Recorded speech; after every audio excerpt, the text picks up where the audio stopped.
लोकमान्य टिळक जयंतीनिमित्त भाषण 20 ओळीमध्ये अत्यंत सोपे आणि सुंदर असे भाषण. चला तर मग भाषणाला सुरुवात करूया.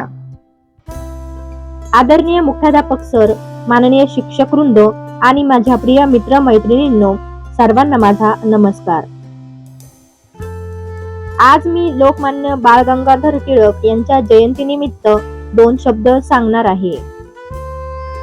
23 जुलै 1856 रोजी रत्नागिरी येथे त्यांचा जन्म झाला. ते महान स्वातंत्र्य सैनिक, समाजसुधारक, शिक्षक आणि पत्रकार होते. स्वराज्य हा माझा जन्मसिद्ध हक्क आहे आणि तो मी मिळवणारच, ही त्यांची प्रसिद्ध घोषणा आहे. त्यांनी केसरी आणि मराठा ही वृत्तपत्रे सुरू केली.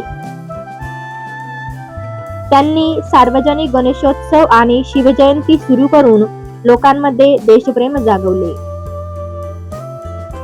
त्यांनी शिक्षणाला खूप महत्त्व दिले.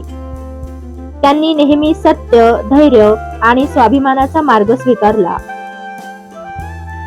त्यांनी भारताच्या स्वातंत्र्य लढ्यात मोलाचे योगदान दिले.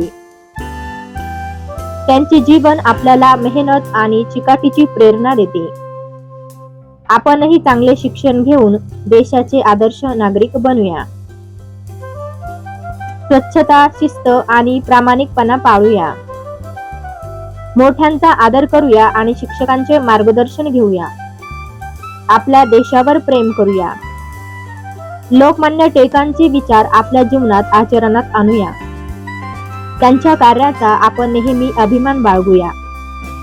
हीच त्यांना खरी आदरांजली ठरेल. लोकमान्य बाळ गंगाधर टिळक अमर राहोत. जय हिंद, जय महाराष्ट्र. धन्यवाद. बालमित्रांनो, अशाच सोप्या सुंदर भाषणांसाठी वर्षा ज्ञानदीप चॅनलला नक्की सबस्क्राईब करा.